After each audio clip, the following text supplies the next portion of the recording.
Bien, tout d'abord, on est ravi de vous accueillir je vais dire maintenant en Physital. Je ne connaissais pas le terme, mais voilà, il faut s'habituer.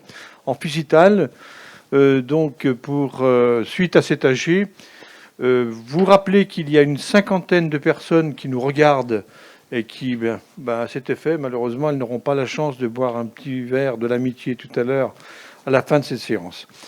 Je plaisante, mais d'abord, nous revenons rapidement sur le thème de cette année. Donc, on a choisi de parler des impacts, et Dieu sait si on connaît ça depuis un certain temps, les impacts sanitaires sur le développement de notre territoire. Tout d'abord, l'objectif est de parler des impacts, mais je vais dire pas à court terme. Parlons maintenant plutôt du long terme qui vont se passer dans les prochaines décennies. C'est en tant qu'élu d'abord que je vous parle et aussi en tant que chef d'entreprise. Si je veux agir, si je veux réagir, il me faut maintenant anticiper, ça c'est clair. On va parler du changement du mode de travail, nous le vivons dans nos entreprises, qui a évolué au fur et à mesure des jours et des mois. Et comment allons-nous pouvoir anticiper cette situation? Eh bien, messieurs, c'est avec un grand plaisir que je vous laisse la parole maintenant, et puis l'animateur qui va prendre maintenant ma place pour ce débat. Bonsoir à tous et à toutes. Moi, je suis ravi d'être avec vous. Je suis Vincent Lecomte. J'ai créé un cabinet de conseil qui s'appelle Faire Ici, qui est un cabinet de conseil en développement local et qui s'intéresse plus particulièrement aux questions de développement économique des territoires. Donc le type de mission qu'on réalise, c'est l'élaboration de stratégies de développement économique, puis ensuite l'accompagnement, mais aussi l'étude, l'évaluation de dispositifs de soutien à l'innovation, de soutien à l'entrepreneuriat, d'immobilier d'entreprise, et j'en passe. Donc évidemment, ce sujet qu'on va traiter de l'après-crise et des impacts sur le modèle de développement du Genevois français, il m'intéresse particulièrement. Alors, vous avez remarqué, autant le dire tout de suite parce que ça va vite se voir, on n'est pas bon sur la parité là au niveau de la table ronde. En revanche, j'espère qu'on sera bon sur la qualité, et j'en doute pas vu les personnes qui m'entourent. Donc on va parler de demain, on va essayer de se projeter un peu plus loin, et c'est vrai que c'est nécessaire parce que ça fait plus d'1 an qu'on passe les uns les autres, que l'on soit dirigeant d'entreprise, que l'on soit décideur élu territorial, à piloter le quotidien sans forcément pouvoir lever la tête du guidon et pouvoir se projeter. Donc ça devient vraiment une nécessité. Et quand on m'a demandé de faire cet exercice-là, très vite il y a une image qui m'est venu. Alors je l'emprunte à Hugues de Jouvenel, qui est un grand nom de la prospective en France, c'est celle de la vigie et du gouvernail. Alors ce que Hugues de Jouvenel nous explique, c'est que un capitaine de bateau, pour mener son embarcation, il a 2 outils à disposition. La vigie qui va lui servir à regarder loin, à prendre de la hauteur, à anticiper justement sur les obstacles éventuels, à identifier ces fameux signaux faibles, ces fameuses tendances lourdes qu'on va pouvoir saisir, et avec ça, finalement, dessiner l'horizon des possibles. Et pour autant, c'est pas ça qui va faire qu'on va choisir un cap ou un autre.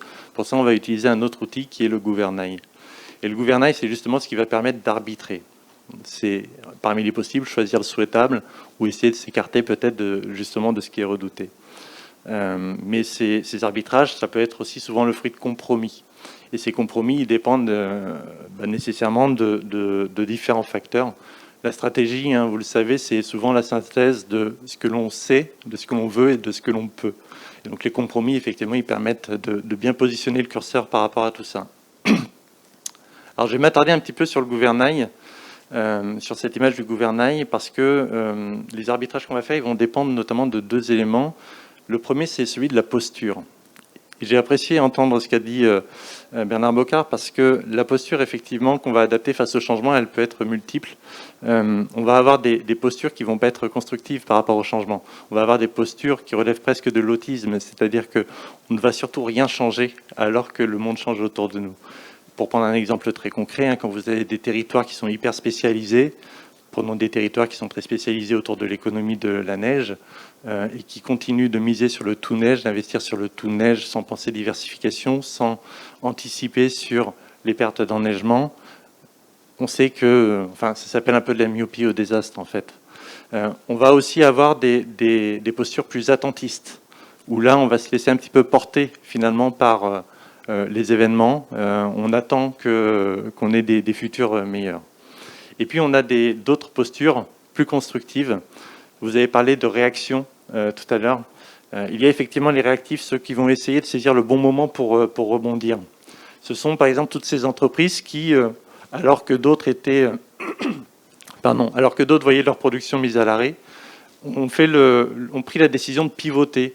Des entreprises qui, par exemple, ont réorienté leur production vers la production de masques, de gel hydroalcoolique, de pousse-seringues, etc.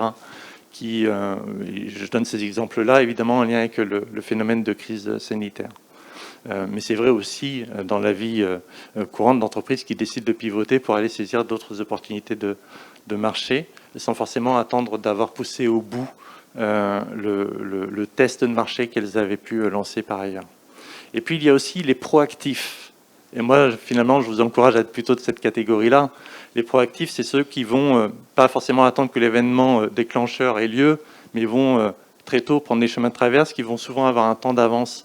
Alors on est ici dans un espace hybride, mais qui comprend notamment une composante de coworking. Pour moi, le coworking, typiquement, c'est un très bon exemple de cette proactivité. Les acteurs du coworking, finalement, ils avaient un temps d'avance sur tout le monde quand ils ont dit il faut pousser le télétravail.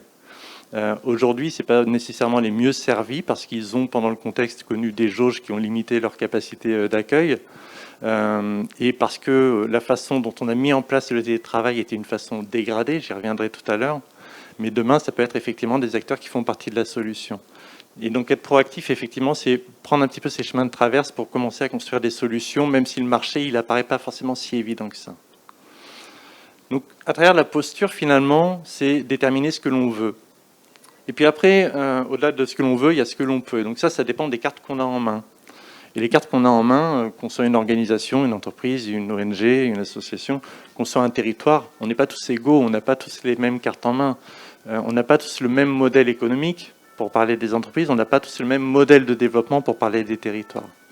Et donc, selon le modèle que l'on a, on va plus ou moins bien réagir aux facteurs de changement. On va plus ou moins bien pouvoir rebondir aussi par la suite. Et ça, on en reparlera notamment tout à l'heure avec Olivier Portier. Donc Olivier Portier, qui est analyste territorial et qui est pilote d'un outil qui s'appelle l'OITC, l'Observatoire des impacts territoriaux de la crise. Alors, il n'est pas en présentiel avec nous, il sera là en visio tout à l'heure, mais il pourra évoquer ces notions de modèle de développement et de la capacité à rebondir, mais aussi finalement de l'exposition au risque que représente ce type de crise. On pourra aussi parler de cette capacité à rebondir à travers le modèle économique, à travers les capacités économiques et financières des opérateurs. Donc ça, on en parlera notamment avec Lionel Brunet, qui représente la Banque de France, qui effectivement connaît bien les entreprises pour être en relation fréquente avec elles et pourra effectivement nous apporter ses lumières sur ces entreprises qui n'attendent pas nécessairement d'être dans le creux de la vague pour rebondir et qui essayent de prendre ces fameux chemins de traverse. Alors je vous ai parlé du gouvernail, je vais revenir sur la vigie un petit peu. La vigie, vous l'avez compris, donc c'est ce que l'on sait, c'est le niveau de connaissance sur lequel on va pouvoir s'appuyer pour faire nos choix, pour anticiper les changements que l'on veut voir advenir. Et là où la crise qu'on a traversée, alors j'en parle au passé, c'est un petit peu incantatoire, là où la crise qu'on a traversée est particulière, c'est que c'était une crise systémique. Une crise systémique au sens où c'est pas uniquement une crise sanitaire, c'est une crise sanitaire qui s'est transformée en crise économique et sociale et qui finalement a rejoint d'autres éléments de fragilité sociale. On sortait tout juste de la période de la crise des Gilets jaunes, qui a aussi convergé avec d'autres facteurs de crise d'une certaine façon, les impératifs écologiques. Mais c'est aussi une crise systémique parce que c'était à la fois, et ça c'est vraiment inédit, à la fois une crise de l'offre et de la demande. Une crise de l'offre, concrètement, quand vous voyez les rayons des supermarchés qui sont vides, quand vous voyez les stocks des entreprises qui sont vides, que vous voyez et quand je dis les stocks des entreprises, aussi bien sur les produits finis que sur les matières premières, les composants, etc. Donc ça aussi, on en reparlera ensemble. C'est aussi une crise de la demande parce que vous avez effectivement des comportements d'achat qui eux sont peut-être un peu plus attentistes, qui, justement, avec la peur du lendemain, font qu'on va tempérer, qu'on va temporiser peut-être certains choix de dépenses, d'investissement. Le résultat de tout ça, c'est qu'aujourd'hui, on a une épargne qui est au plus haut. Donc, qu'est-ce qu'on va en faire? Est-ce qu'on peut espérer la réorienter vers la commercialisation? Donc, ça, on pourra peut-être en parler tout à l'heure avec David Sarrazin. La crise de la demande aussi, parce que vous avez effectivement des investissements qui sont reportés, et ça c'est vrai aussi bien des investissements des ménages, j'en parlais, mais des investissements des entreprises, des investissements également peut-être de la force publique, de la collectivité. On vit en ce moment un phénomène de rattrapage par rapport à une commande publique qui a été peut-être un peu atone par le retard pris par les élections. Mais est-ce qu'on est en capacité de le mettre en œuvre quand on voit effectivement les crises d'approvisionnement qu'on a dans des secteurs comme le bâtiment, qui font que la construction, par exemple, aujourd'hui est quasiment à l'arrêt. Donc ça, on en parlera notamment avec Jean-François Berthier. Alors, l'échange qu'on a aujourd'hui, il vise à se projeter sur demain. Donc on ne va pas refaire trop longtemps le film de cette crise, évidemment. Juste rappeler que par rapport à cette crise inédite, on a tous été finalement obligés de changer notre logiciel, d'adapter nos modes de faire. Et ça s'est fait de façon plus ou moins organisée, de façon plus ou moins volontaire ou subie, c'est selon. Mais aussi avec plus ou moins de paradoxes. On a acheté plus local, on a acheté en même temps plus en ligne. On a voulu moins se déplacer et en même temps, on a des envies d'ailleurs parce qu'on a été frustré par le fait d'être confiné chez nous. Voilà. Donc c'est vrai qu'il faut réapprendre à faire autrement. Et pour ça, on va s'inspirer un petit peu aussi de ces approches entrepreneuriales et innovantes. Hein. Je parlais de mode dégradé tout à l'heure. On a vécu en mode dégradé pendant quelques mois. Alors c'est un fait, mais on peut essayer de s'appuyer là-dessus. C'est-à-dire que si on fait le parallèle avec les entreprises, avec les startups, typiquement, le mode dégradé, finalement, c'est un mode où on peut apprendre beaucoup, hein, le fameux test and learn. Mais il faut apprendre pour ensuite pouvoir repasser à de la création de valeur, à repasser à un mode augmenté, disons. Alors, avant de rentrer dans les échanges, je voulais faire un petit sondage vite fait, là, à main levée. Alors, évidemment, pas de jugement autour des questions que je vais poser. Qui, pendant ces mois de confinement, a fait évoluer ses logiques de consommation et est allé consommer peut-être plus local, plus bio, a fait évoluer ses logiques de consommation? Je peux lever la main aussi. Hein. Qui, dans le même temps, a eu davantage recours à l'achat en ligne? Je lève la main aussi. Qui a découvert, ou peut-être pour ceux qui le faisaient déjà, accéléré sa pratique du télétravail? Bon. Et qui, parmi vous, a déjà changé pendant ce contexte-là, a changé de cadre de vie, peut-être trouvé un autre logement avec plus d'espace vert, plus d'extérieur? Ok. Bien. Côté entreprise maintenant, parce qu'il y a aussi des chefs d'entreprise dans la salle, qui a décidé, au sortir de cette crise, de structurer une politique de télétravail? Un peu moins de mains levées. Okay. Qui s'est posé la question de reprendre la main sur sa chaîne de valeur, de relocaliser peut-être une partie de sa production?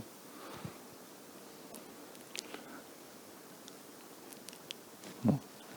On en parlera quand même.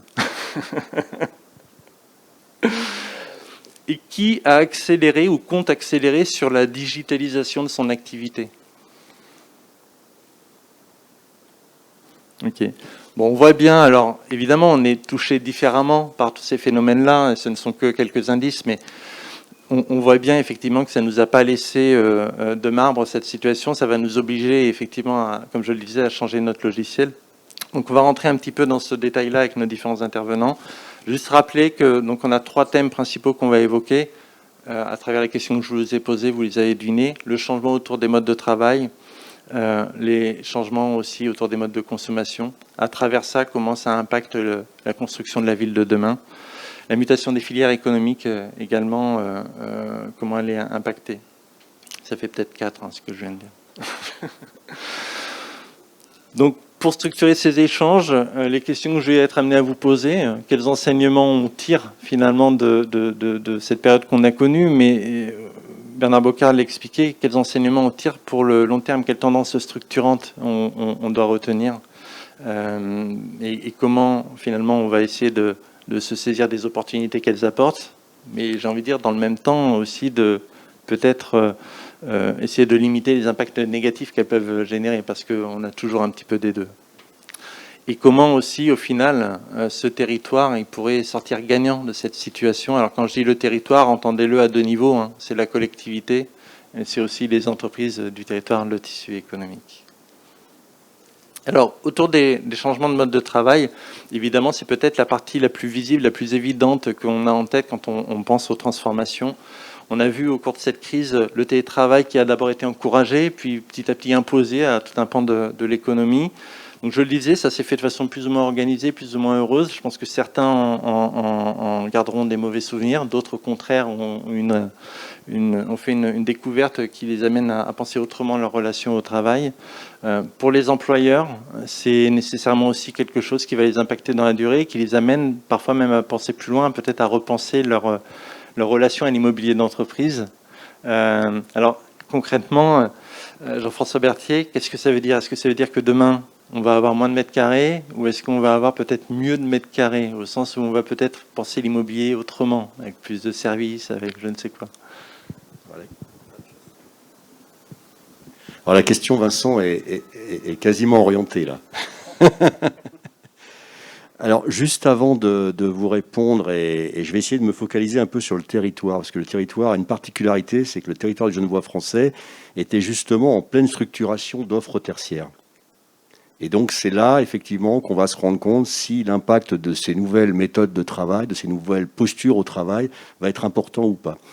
Je vais juste vous donner 3 chiffres, et ce seront les seuls que j'aborderai ce soir. Il y a une étude qui a été faite par un de nos confrères, qui s'appelle John Slang-Lassalle, qui date de bien avant le Covid, puisque ça remonte à 2018, et qui a dit que l'impact de 1 jour de télétravail par semaine en Île-de-France allait conduire à une baisse de 12% des mètres carrés de bureaux consommés.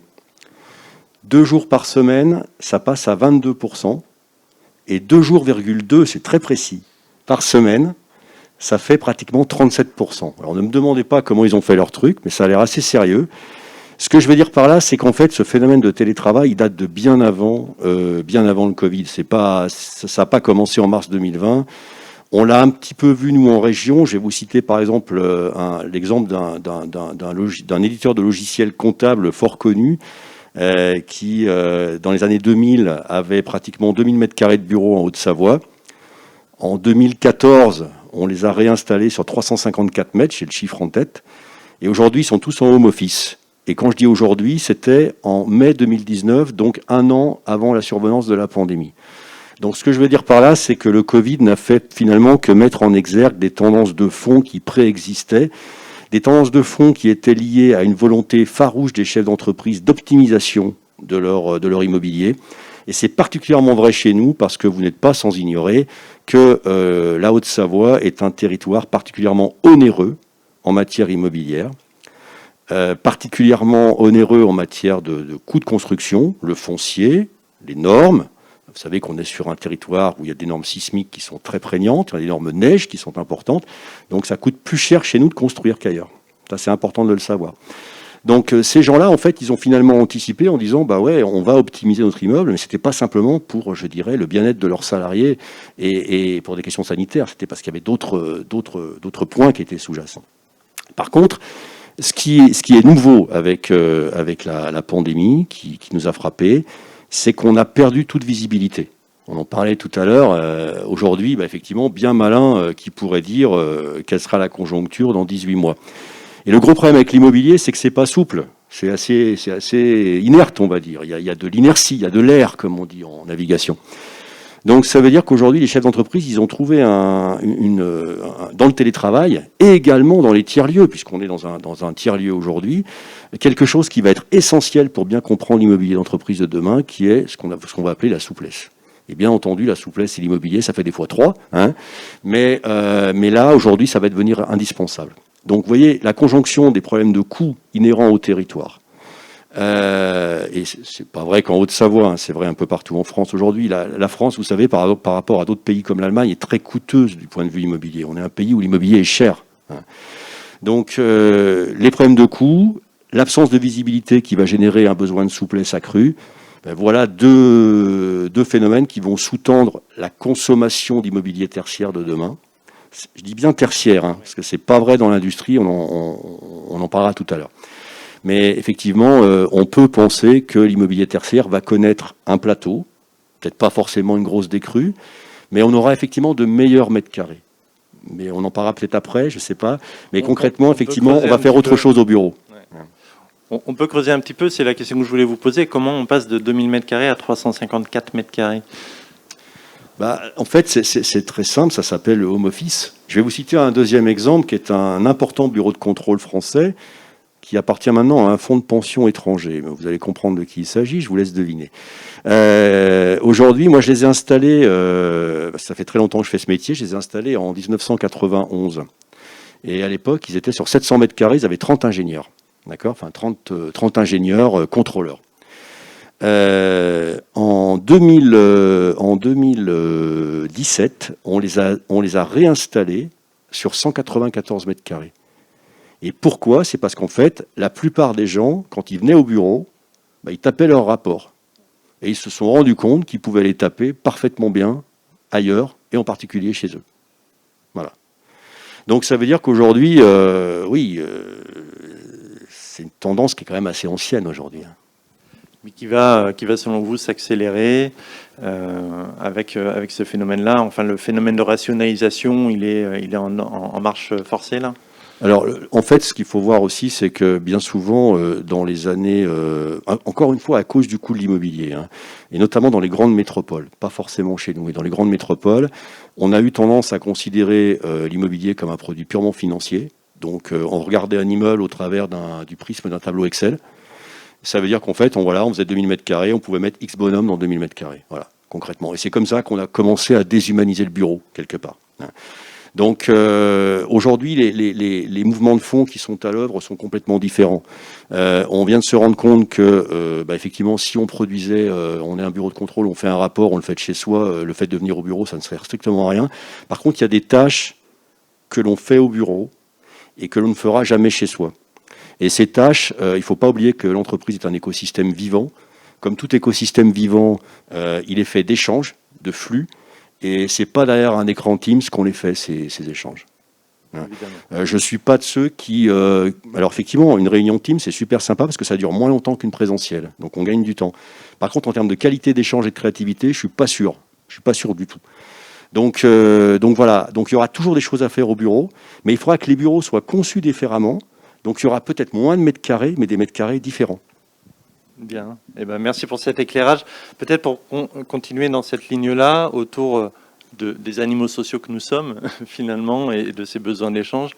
L'entreprise, c'est aussi, évidemment, une marque employeur qui doit attirer des talents. Alors, on sait qu'on a parlé de tensions sur les mètres carrés, on a aussi des tensions sur les emplois, sur le secteur.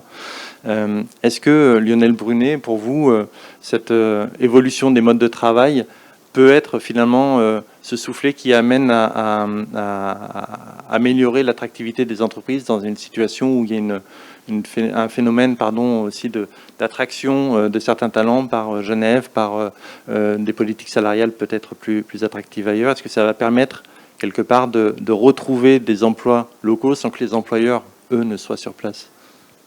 Alors, oui, voilà. Bon, ça marche. Alors, ce qui est sûr, c'est que le télétravail permet aussi d'avoir, et le télétravail forcé, que certains ont subi, voulu par certains et forcé par d'autres, offre sur les emplois qui sont télétravaillables, notamment si vous êtes dans l'industrie et que vous êtes sur une chaîne de production, le télétravail, c'est pas ça. Néanmoins, quand on connaît une des caractéristiques de ce bassin et de la Haute-Savoie, c'est quand même les difficultés de recrutement, qu'on revoit très fortement depuis on va dire que la crise est un peu derrière nous, mais qui était le leitmotiv pendant des années et qui l'est encore. Et très clairement, ce que nous disent parfois les dirigeants d'entreprise, c'est que quand ils font paraître une offre d'emploi, Il y a des gens qui viennent, effectivement, de loin parfois, en disant la Haute-Savoie, c'est sympa, c'est attractif. Ils viennent à l'entretien d'embauche, ils disent écoutez, le travail que vous me proposez, c'est bien, je suis OK. Et ils rappellent le lendemain en disant écoutez, on en discute en famille, on a commencé à regarder les agences immobilières, finalement, ça va être compliqué. Donc, c'est ce que vous me proposez est intéressant, mais ça ne va pas le faire.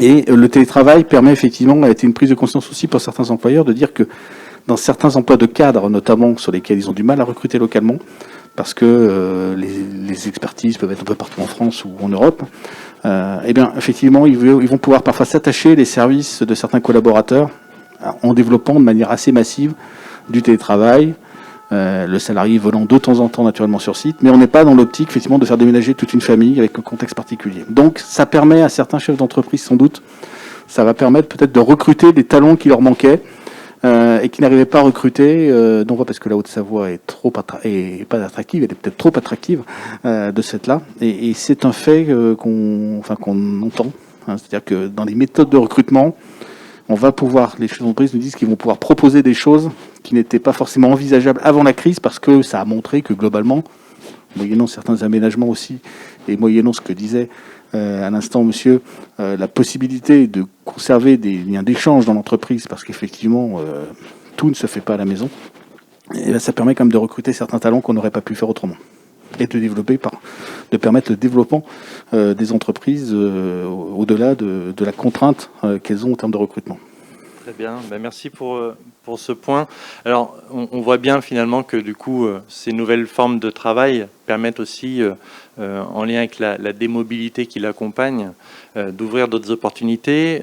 Malgré tout, on a vu aussi poindre pendant le confinement des approches qui pointaient les éventuels effets rebonds de ces nouvelles organisations du travail. Alors dans ces effets rebonds, typiquement, ce qu'on a pu pointer, c'est les quid des commerces, cafés, restaurants et autres qui vivaient de ces flux de salariés qui venaient au bureau. Donc la question, effectivement, David Sarrazin, donc vous êtes spécialiste du commerce.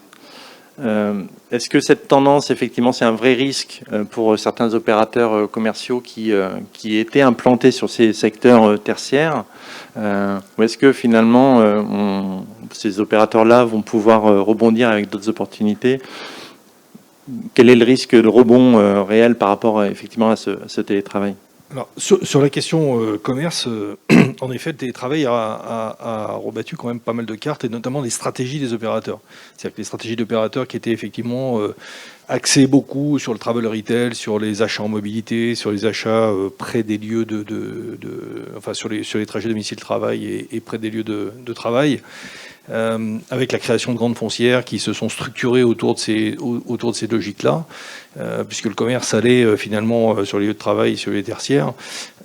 Aujourd'hui, les 4 temps à la Défense, la Pardieu sont en train de souffrir, avec une temporalité qui est une temporalité dont on parlait tout à l'heure, qui est la temporalité de l'agilité. C'est-à-dire que les investissements sur ces grands pôles marchands, ils ont été décidés il y a, pour la Pardieu, quasiment une dizaine d'années. On est en train de finaliser le programme d'extension de la Pardieu avec une cible de clientèle pour partie qui était ces actifs en mobilité, avec de la restauration et des programmes de restauration qui sont quand même très très conséquents, et qui vont se retrouver confrontés finalement à une baisse de fréquentation, puisque un jour, 2 jours, enfin on est dans le même raisonnement que pour le tertiaire, je veux dire, la dégradation en termes de chiffre d'affaires, elle se retrouve dans les mêmes proportions. Donc c'est vrai qu'aujourd'hui ça rebat beaucoup les cartes sur l'immobilier commercial, notamment dans ces lieux de flux, avec des tentatives en fait de reprise en main finalement des opérateurs commerciaux sur ces sujets-là, avec des nouveaux formats, des nouvelles formes d'offres, où finalement c'est le commerce qui va au client plutôt que le client qui va au commerce, clairement. Mais sur les actifs, et notamment sur l'impact du télétravail, il est clair que les programmes qui ont été développés avec beaucoup d'ambition ces dernières années, aujourd'hui sont en vrai questionnement en termes de pérennisation sur ce sujet-là, clairement. On reviendra aussi sur ces questions tout à l'heure en accent plus particulièrement sur la dynamique commerciale.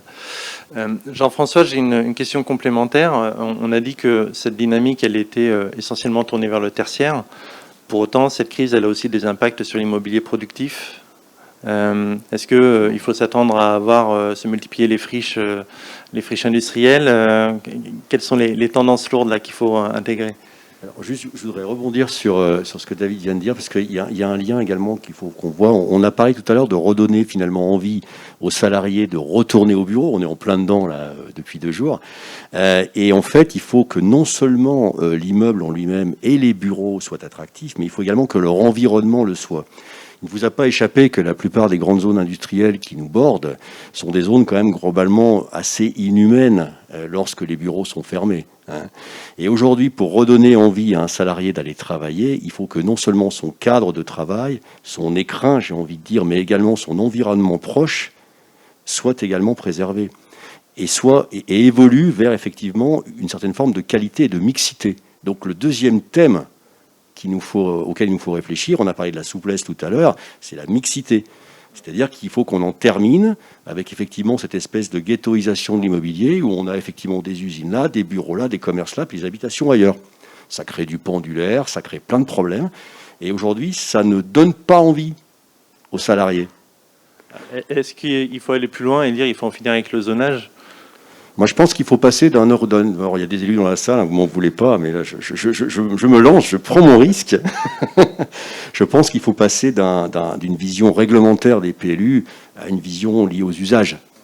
C'est essentiel aujourd'hui, c'est essentiel parce que c'est ce que demandent les gens. Alors, je vais prendre un exemple qui n'est pas dans le Genevois français, comme ça je vexerai personne. Ça se passe un peu plus au sud. Aujourd'hui, on a effectivement des requalifications de zones industrielles qui commencent à poindre, mais on a un PLU qui est complètement à la traîne. Et on n'arrive pas à faire ce qu'on veut, et on n'est pas du tout raccord avec les attentes des usagers. Donc ça, effectivement, il faudra que les élus se posent des questions à ce niveau-là, parce que c'est très important pour redonner de l'attractivité aux zones. C'est vrai aussi pour les zones commerciales, d'ailleurs. Non, fonctionne pas. Si, c'est bon. Nous, on travaille au sein de Cabinet d'idées sur un dispositif qui s'appelle Réinventer la périphérie, qui est un appel à projet de l'État sur ces sujets-là, sur le sujet de dire, effectivement, la monofonctionnalité et sortir de la monofonctionnalité. C'est clair qu'aujourd'hui, on a à la fois une vraie appétence parce que bien souvent, l'urbanisation a rejoint tous ces espaces commerciaux qui autrefois étaient périphériques et n'avaient pas cette valeur qu'elles ont aujourd'hui et qui permettent de sortir aussi des bilans d'opération plutôt équilibrés alors qu'à une époque, c'était pas forcément le cas. Et puis, les opérateurs en eux-mêmes sont aujourd'hui en train de se restructurer. Carrefour a monté une foncière santé, Citrus développe de nouveaux modèles. Donc on voit bien que les opérateurs aujourd'hui sont en train aussi de sortir de ce mono-raisonnement foncière commerciale avec une vocation commerciale et on ne fait que du commerce. Donc on voit bien que cette mixité dont Jean-François parle, elle est aussi sous-jacente aux opérateurs. Alors dans un contexte de crise entre guillemets de la consommation, dans un contexte de déconsommation, dans un contexte où il faut qu'ils réfléchissent autrement s'ils veulent pérenniser leurs actifs. Mais malgré tout, c'est vrai que cette monofonctionnalité, elle est liée aussi à des documents d'urbanisme qui ont assez peu évolué, voilà, qui restent quand même assez fléchés et qui permettent pas forcément de faire des exercices de mixité de façon très très simple. Nous, dans l'exercice qu'on a fait dans Réinventer la périphérie, a montré typiquement que on était très très limité en termes de mixité dans ces espaces-là. Alors, ça nous offre une transition vers le deuxième sujet, parce que je suis là aussi pour surveiller un petit peu le temps. Le deuxième thème qu'on voulait évoquer, c'était justement l'impact de cette crise sur les modes de consommation, mais évidemment, par effet ricochet, sur l'offre que l'on a en face de ces modes de consommation et de ces usages. Donc, David, je vais te laisser la parole sur ces sujets-là. On avait déjà finalement, avant la crise, c'est pareil, des tendances qui étaient fortement dessinées, cette fameuse opposition centre-ville-périphérie. Dans quelle mesure cette crise elle est venue rebattre les cartes? Est-ce que c'est la revanche du centre-ville ou est-ce que ça c'est juste les gros titres? Oui, c'est vrai qu'on parle beaucoup en ce moment des centres-villes et de la revanche des centres-villes. Moi, en fait, sur ce sujet-là, il faut repartir d'une réalité aujourd'hui, de la réalité du client. Voilà. De la réalité du client et qui fait que si pendant 30 ans, c'est la distribution qui a fabriqué du comportement du consommateur, aujourd'hui, c'est l'inverse. C'est le consommateur qui fabrique effectivement la façon de distribuer, la façon d'organiser ses modes de distribution. Donc ça, c'est le premier entrant qui est quand même un entrant fondamental. Donc c'est du comportement d'achat. Le deuxième élément, c'est la consommation. et notamment la consommation des ménages. La consommation des ménages, pendant 30 ans, ça a été le moteur de la croissance française. Enfin, on a tous partagé ces indicateurs, qui étaient des indicateurs très favorablement orientés et qui ont généré effectivement le développement d'une offre commerciale qui correspondait à cette évolution en termes de consommation. Depuis, alors j'allais dire une dizaine d'années, mais c'est en série longue, mais depuis 5 ans, on va se resserrer dans un espace-temps un peu plus ramassé. On a des réels phénomènes de déconsommation. Voilà. On a des phénomènes de déconsommation, alors qui sont liés à la fois à une perception de la consommation marqueur effectivement d'une société de consommation, donc certains refus de ce système-là, mais pas que. C'est-à-dire qu'aujourd'hui, l'usage du produit prime de plus en plus sur sa possession, c'est-à-dire qu'on a aujourd'hui, on se dit une perceuse, ben forcément j'en ai besoin une fois par an dans un immeuble, ben je vais peut-être la partager avec mes voisins ou je vais peut-être la louer. Une voiture, la voiture aujourd'hui, et le phénomène de possession de la voiture est en train de décroître, enfin, et on a des vraies tendances de fond en termes de déconsommation. Donc ces deux effets, qui sont deux effets induits, à la fois effectivement baisse des dépenses de consommation des ménages, c'est une réalité, les dépenses de consommation des ménages, elles augmentaient encore jusqu'en 2008, subprime c'est à peu près le point d'inflexion, jusqu'en 2008 c'était 0,8 par an, à peu près 0,8% par an en France. 2008-2019, c'est 0,2. Donc on a vraiment un effet de rupture dans les séries de consommation dont on pensait qu'elles allaient se relever et qui ne se sont jamais relevées. Et on a en face un équipement commercial qui s'est développé de façon proportionnée à cette évolution de la consommation des ménages, et aujourd'hui on est en point de rupture. Donc c'est vrai qu'on est dans un moment qui est un moment un peu clé, et avec un client qui aujourd'hui va chercher de l'expérience, va chercher du service, va chercher de la consommation collaborative, va chercher des usages commerciaux qui ne sont pas ceux qu'on a connus dans les années consommation. Alors, ça veut dire que là, jusqu'ici, on a beaucoup parlé aménagement, mais il y a aussi toute une dimension plus soft, entre guillemets. Il faut presque réapprendre à devenir commerçant. La création de valeur, elle se joue ailleurs que sur le produit. Aujourd'hui, la création de valeur, elle se joue d'abord dans la relation, dans la relation au client. Elle se joue dans le fait, sur les dépenses de consommation courante, d'offrir une consommation simple, rapide, pas forcément complexe. Aujourd'hui, les stratégies d'opérateurs de dire l'hypermarché qui était dont le modèle, il y a encore 10 ans, c'était 15 000 m², tous les opérateurs voulaient faire des hyper à 15 000 m². Aujourd'hui, le modèle de référence, chez Carrefour, chez Auchan, c'est 8 000 m². C'est-à-dire qu'on a divisé quasiment les surfaces d'hypermarché par 2. Et Auchan est en train de tester un nouveau concept à 5 000 m² en disant finalement l'hyper de demain c'est peut-être bien 5 000 m². Pourquoi ? Parce que le client, lui, il a plus envie de se dire que sur des achats du quotidien, il va rentrer dans un hypermarché qui va faire 10 000 m², c'est-à-dire 1 hectare, quand même, il faut l'avoir en tête, et pour aller chercher, pour faire ses achats du quotidien. Donc aujourd'hui, c'est vrai qu'on est quand même sur cette notion de simplification de la consommation, sur le fait de dire il faut apporter une vraie réponse proportionnée en disant si on veut des achats du quotidien, il faut effectivement que ça soit simple. Si on veut des achats de textile, on peut effectivement complexifier un peu plus le processus d'achat, mais en tous les cas, il faut fluidifier le parcours d'achat. Et le client, il a besoin de cette fluidification de son parcours d'achat.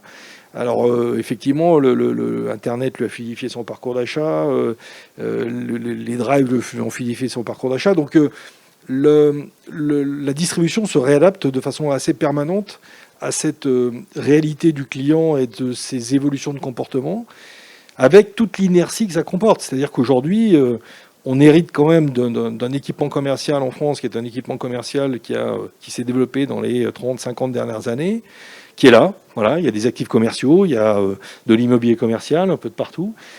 Et le processus de transformation, il est laborieux pour tout ce qui est effectivement foncière commerciale, parce qu'aujourd'hui, les modèles sont très, très déroutants, quoi. Alors, Jean-François parlait tout à l'heure des tensions qu'il peut y avoir sur le foncier, sur l'immobilier, sur le secteur. Est-ce que, justement, la tendance à la réduction des surfaces commerciales et cette recherche de mixité qu'on évoquait tout à l'heure, elle peut amener à dire on va restituer quelque part des mètres carrés vers d'autres fonctions Est-ce qu'on a des effets de vase communicant qui se dessinent ? Oui, c'est en tout cas la tendance qu'il faut appeler de nos voeux, c'est sûr. Et aujourd'hui, on a des grandes zones commerciales, effectivement, et comme disait David, on a des contractions de mètres carrés de vente, concrètement. Pour rebondir également sur ce qu'il disait, on a même les premiers drive piétons qui existent aujourd'hui. On peut aller chercher des courses à pied maintenant en centre-ville, c'est super bien fait. On vient d'inventer un truc génial. Ouais, drive piéton, moi j'ai trouvé ça génial. Et donc, ça veut dire que oui, on doit optimiser. Alors, il y a un autre phénomène, et là, ça rejoint votre question, c'est que la Haute-Savoie et le Genevois français n'y fait pas exception, connaissent des tensions foncières qui sont complètement délirantes. On est un des territoires les plus attractifs de France. On a quand même la nécessité de préserver des patrimoines naturels importants. Donc aujourd'hui, il y a quand même un truc qui s'appelle climat et résilience, je crois, qui nous interdit toute artificialisation majeure. Le zéro artificialisation. Exactement. Donc, indépendamment de cette réglementation, il est clair qu'aujourd'hui, les gens ont pris conscience qu'il fallait requalifier ce qui existait. Après, ce qui est intéressant en immobilier commercial, c'est qu'aujourd'hui, les foncières commencent à dévaloriser leurs actifs commerciaux. Et ça, c'est vraiment quelque chose de nouveau. C'est-à-dire que jusqu'à maintenant, un immobilier commercial, ça avait une valeur faciale et on dégradait jamais la valeur faciale de l'immobilier commercial. Moi, je travaille à Marseille en ce moment, Grand Littoral, qui est un centre commercial aux portes de Marseille, avec un immobilier commercial vacant, qui a toujours été valorisé par la foncière, par property, à sa valeur faciale nominale. Là, ils sont en train de la dévaloriser pour en faire un espace de logistique. Voilà. Donc ça, c'est des transformations qui sont des transformations à l'œuvre. Concrètement, ça veut dire quoi? Ça veut dire que maintenant, ces foncières vont plus facilement se détacher de ces actifs. C'est ça. Ça veut dire que puis leur rentabilité, puisqu'en fait, l'immobilier reste un produit financier. Quand on voit effectivement les taux de rendement qui étaient offerts jusqu'à il y a 3-4 ans sur les foncières commerciales, c'était autre chose qu'aujourd'hui. Aujourd'hui, on a pris quand même quelques points de base. Ça veut dire qu'aujourd'hui, on a considéré que ces actifs-là étaient vecteurs de risques additionnels. Ce qui n'était pas le cas. Jusqu'à présent, la ligne de produits commerce était celle qui, en termes de taux de rendement, était la plus basse, la moins rémunératrice, parce qu'elle offrait le moins de risques possible. Et comme effectivement, aujourd'hui, le risque commercial depuis le Covid est avéré, eh bien, on voit que les taux de rendement sur les actifs commerciaux remontent en flèche. Enfin, en flèche.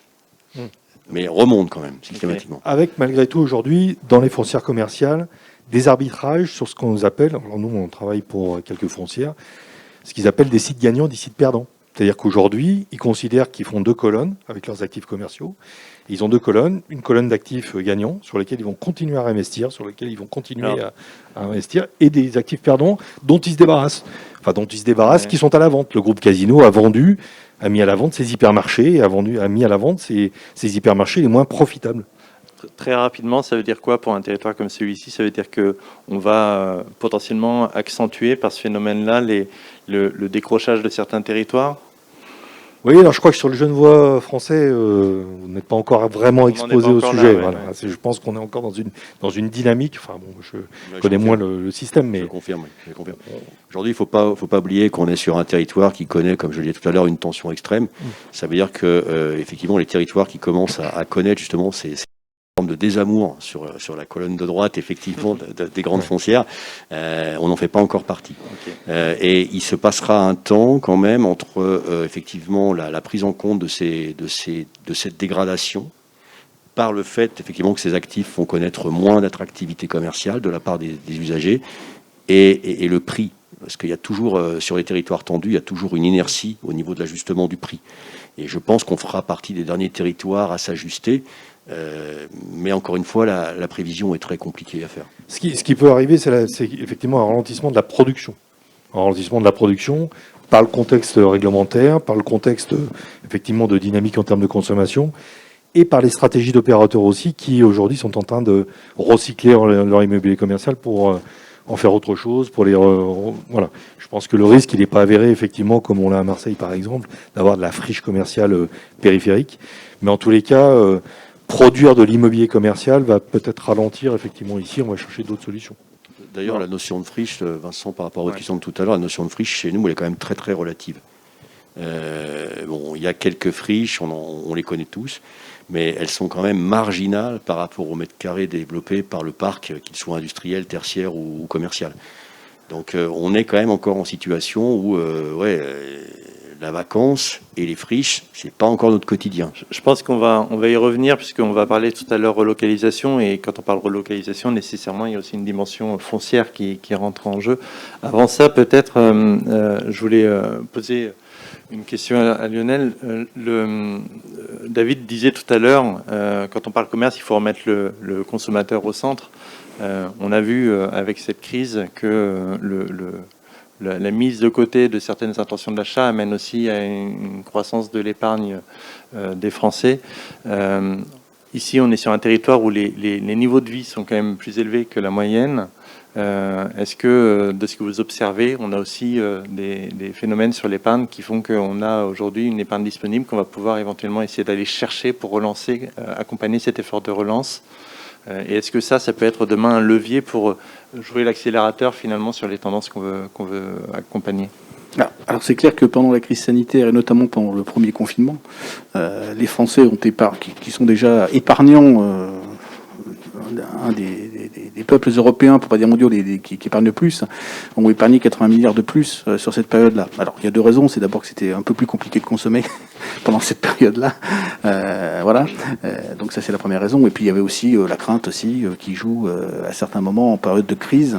Souvent il y a toujours un peu d'épargne, de précaution, de crainte, etc. qui se fait. En tout cas, nous, notre analyse là côté Banque de France, c'est de dire que la manière dont va se déverser cette épargne supplémentaire sur la consommation est une des clés de la reprise. C'est-à-dire que il y a bien un moment, on va considérer que c'est de la consommation différée, il va bien falloir un moment que ça revienne dans les circuits de consommation. Parce que, ou que ça se déplace sur des produits d'épargne qui permettent aussi un financement aussi de l'économie, pas forcément les assurances-vie, les livrets A, etc. Donc, la manière dont va se redéployer cette épargne supplémentaire sur la consommation est une des clés de la reprise, ainsi que les futurs, supports d'épargne par rapport à ceux que l'on connaît et ceux que privilégient souvent les Français pour des raisons plus fiscales d'ailleurs qu'autre chose, et de moindre risque. Donc ça, c'est effectivement une clé d'interrogation. Ce que l'on là aussi, c'est qu'on voit aussi des comportements qui, en période de crise, des comportements de consommation qui sont totalement différents. Et il y a eu quelques similitudes, même si c'est pas de même nature, entre 2008 et 2009 et ce qui s'est passé en 2020. C'est qu'il y a un certain nombre de dépenses qui explosent. C'est ce que j'appelle les dépenses de cocooning. C'est-à-dire tout ce qui est entretien de maison, tout ce qui est entretien de jardin, tout ce qui est le fait que quand on est chez soi, on cherche à valoriser son espace de vie. Alors encore plus l'année dernière qu'en 2007-2008. Et on voit chaque fois en période de crise, effectivement, les dépenses cocooning au sens très large, se mettre en avant parce qu'on peut pas partir en vacances, parce que le budget, voilà. Et ça, c'est quelque chose que l'on a constaté très fortement pendant cette crise sanitaire et notamment pendant les périodes de confinement, avec aussi derrière, et pour rejoindre la discussion de l'instant, des espaces commerciaux qui sont de moins en moins des espaces de vente, qui sont de plus en plus des espaces d'exposition. Tout simplement parce que après vous faites l'achat via internet, etc. Et vous avez parfois besoin de voir le produit, de voir la couleur. Un cuisiniste me disait il y a quelque temps que là où il fallait 3 passages pour conclure une affaire, un suffit parce que les gens sont allés sur internet et quand ils viennent, c'est qu'ils ont le doute sur 2 couleurs et ils veulent voir dans la vraie vie parce que sur internet ça donne pas vraiment comment est-ce que ce teint-là va mieux rendre que celui-là. Un peu comme ce que font aussi certains concessionnaires automobiles qui ont fait ce constat, dont les gens viennent en concession, ils savent exactement ce qu'ils veulent, et c'est parfois le choix de la couleur qui va déterminer, le fait qu'ils vont passer en concession, et éventuellement essayer le modèle, etc. Donc on est sur un achat qui a totalement changé, avec davantage des surfaces d'exposition que des surfaces de vente. Ce qui rejoint, enfin, je ne sais pas, David, si ça fait partie des domaines d'expertise d'AID, mais on voit certaines marques automobiles, justement, qui sont en train de développer des nouveaux concepts de concession, davantage orientés là-dessus, justement, sur la personnalisation dans l'immédiat, finalement. Donc, ce qui veut dire qu'il y a aussi, je parlais de pivot tout à l'heure, il y a certaines activités qui ont ronronné sur un modèle traditionnel qui sont en train, effectivement, de changer pour coller à ces nouveaux usages. On est dans une période de rupture. En termes de consommation, on est dans une période de rupture. Je le disais tout à l'heure, c'est vrai que les périodes de confinement ont montré une appétence pour ce qui était effectivement équipement, aménagement de la maison, les magasins de bricolage ont explosé. Bon, en plus, il n'y avait plus de matériaux dans la construction, mais aussi dans le bricolage, ça a été une vraie catastrophe. Mais au-delà de ça, on sent bien qu'il y a on est en train de faire pivoter effectivement la consommation vers une consommation qui est moins centrée sur les biens, qui est plus centrée sur les services, qui est plus effectivement avec un parcours d'achat qui est plus complexe. C'est-à-dire qu'on peut venir voir sous forme de showroom et on peut acheter sur Internet. On peut acheter sur Internet et venir retirer le produit dans le magasin. Voilà, tous les modes.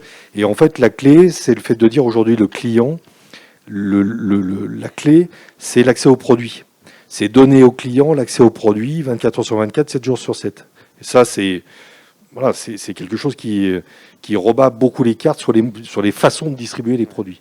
C'est là qu'on va reprendre le terme utilisé tout à l'heure de phygital. Ça va être l'alliance du numérique et du physique qui va faciliter effectivement cette articulation. Nous, on dit il faut rentrer dans le magasin par la porte, par une place de marché, par les réseaux sociaux, par du click and collect, par tout mode effectivement qui permettent de rentrer dans le magasin et d'avoir surtout l'accès au produit. Voilà, l'accès au produit, il doit être permanent. Après, effectivement, le fait d'y avoir accès c'est l'omnicanalité dont on parle beaucoup, dont tout le monde parle beaucoup aujourd'hui, quoi.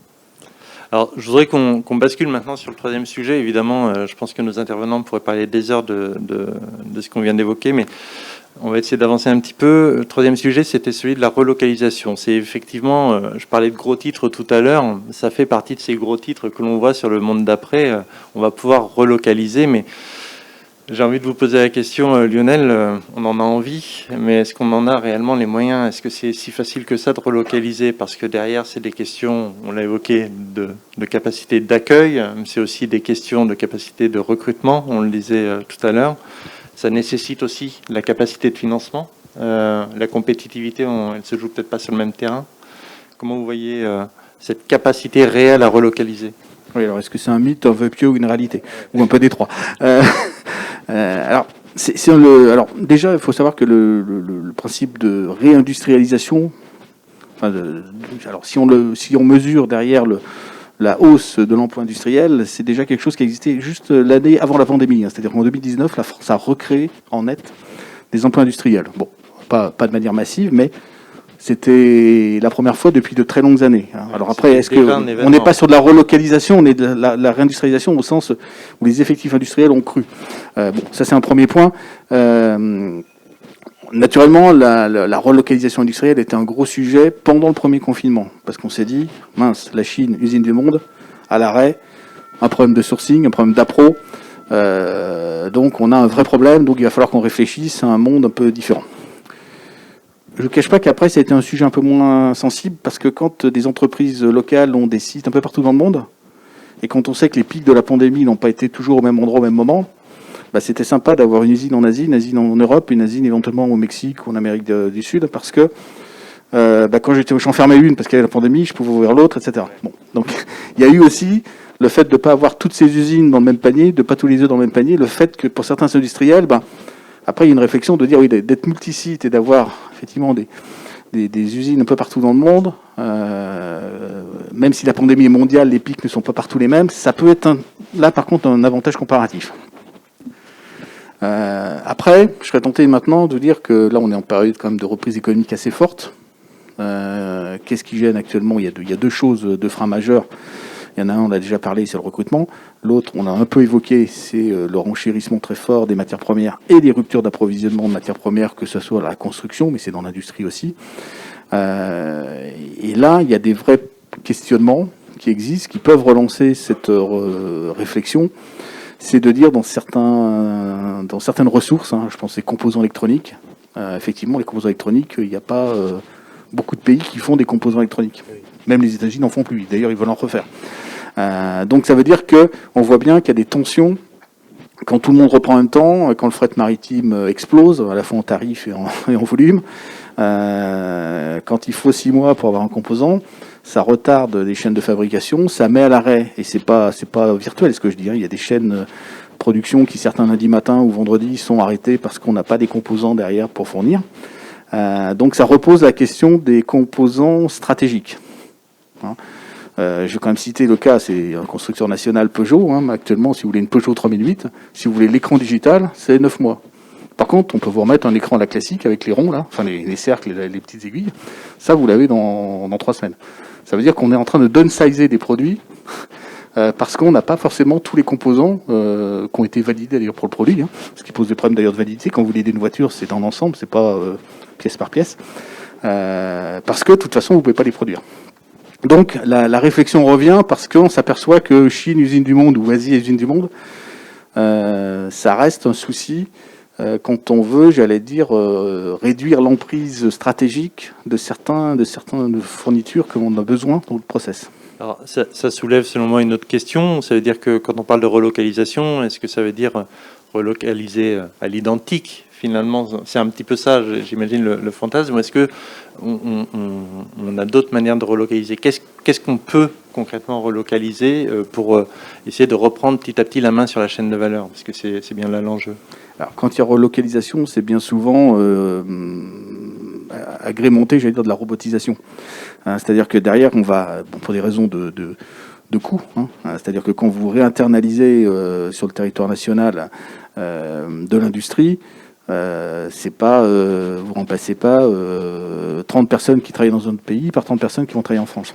Parce que très clairement, il y a une mécanisation qui va faire que vous allez produire, mais dans des conditions un peu différentes. Donc ça joue naturellement sur la chaîne et sur la valeur ajoutée de l'industrie.